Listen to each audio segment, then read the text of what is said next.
தமிழ்நாடுன்னு நாங்க தான் பேர் கொண்டு வந்தோம். யார் சொல்றது? திமுக. அண்ணா தான் தமிழ்நாடுன்னு பேர் வச்சாரு. நாடு தமிழ்நாடு. அப்ப புடுங்கிறதுக்கான திராவிட முன்னேற்ற கட்சி நாடு தமிழ்நாடு தான். தமிழர் முன்னேற்ற கழகம், தமிழர் விடுதலை கழகம், அனைத்து இந்திய தமிழர் விடுதலை கழகம் அப்படிதான் இருக்கணும். முன்னேற்ற அப்படிதான் இருக்கணும். அப்புறம் திராவிடர் முன்னேற்றம் வருது. தமிழ்நாடு தமிழருக்கு என்ற முழக்கத்தை நாங்க தான் முன் வச்சோம். தமிழ்நாடு தமிழருக்கு, அது ஆளுற உரிமை எல்லாருக்கே, அது ஆளுகிற உரிமையும் அவருக்கே தானே. தமிழ்நாடு தமிழருக்கு, நாடு தமிழ்நாடு. ஏன் தமிழனுக்கு ஒரு கட்சி இல்ல, குச்சி இல்ல, ஒரு கொடி இல்ல, ஒண்ணும் இல்ல? ஏன் திராவிட முன்னேற்ற கழகம் கட்சிக்கு பேரு, பட்டா தமிழ் இன தலைவர். ஏன் திராவிட இன தலைவர் போட்டுக்கிறீங்களே நாளையில இருந்து? மறுமலர்ச்சி திராவிட முன்னேற்ற கழகம் தமிழ் இன தலைவர் பட்டம், திராவிடர் கழகம் தமிழர் தலைவர் பட்டம். அது எப்படி?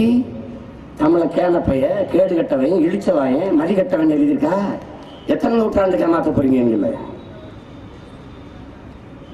என்னது திராவிடம் என்பது? என் அன்பு மக்களே, தமிழர் அல்லாதவன் வசதியாக வாழ்வதற்கும் ஆள்வதற்கும் கொண்டு வரப்பட்ட ஒன்று. அதை புரிஞ்சுக்க. எந்த திராவிட கட்சியில தமிழன் தலைவன்? யாராவது ஒரு சொல்லு. திராவிட கட்சிக்கு இவர் தமிழர் தலைவரா இருக்காரு, சொல்லுங்க பாப்போம். அப்புறம் எப்படி நான் சாகும்போது உனக்கு சதை துடிக்கும், உனக்கு கோபம் வரும், உனக்கு கண்ணீர் வரும், உனக்கு வேதனை வரும்? எப்படி வரும்? ஒரு முடிவெடுத்தோம், இனி யாவரையும் நம்பி பயன் இல்லை. அப்ப என்ன வழி? எனக்கு சோறை நான் தானே எடுத்து சாப்பிடுறேன், எனக்கு மூச்சை நான் தானே சுவாசிக்கிறேன். எனக்கு பதிலா நீ சோறு சாப்பிட்டே வயிறு நிறைய போதா, பசி கிடந்த போதா? என் மூச்சு காற்றை நீ சுவாசிச்சு நான் உயிர் வாழ முடியுமா?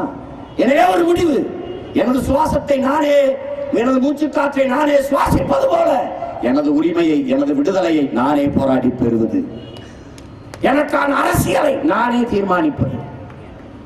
இனி எவரையும் நம்பி பயனில்லை என்ற முடிவுக்கு வந்துதான் உங்கள் பிள்ளைகள், நாங்கள் இந்துக்கள் அல்ல, இஸ்லாமியர்கள் அல்ல, கிறிஸ்தவர்கள் அல்ல, இதெல்லாம் இறை வழிபாட்டிற்காக நாங்கள் ஏற்றிருக்கிற மார்க்கங்களும் மதங்களும் தான். இது இப்போது வந்தது. ஆனால் நாங்கள் 50,000 ஆண்டுகளுக்கு முன்பிருந்தே தமிழர்கள். நாங்கள் தேவரோ, தேவேந்திரரோ, நாடாரோ, கோனாரோ, செட்டியாரோ, பிள்ளையோ, முதலியாரோ, உடையாரோ, கவுண்டரோ, படையாச்சியோ, பறையரோ அல்ல. இது எமக்கான அடையாளம் அல்ல. நாங்கள் சார்ந்திருக்கிற சாதி சமூகங்கள், அவ்வளவுதான். ஆனால் நான் யார்? நான் நீண்ட நெடிய வரலாற்று பெருமை கொண்ட தமிழர் என்கிற தேசிய இனத்தின் மகன்.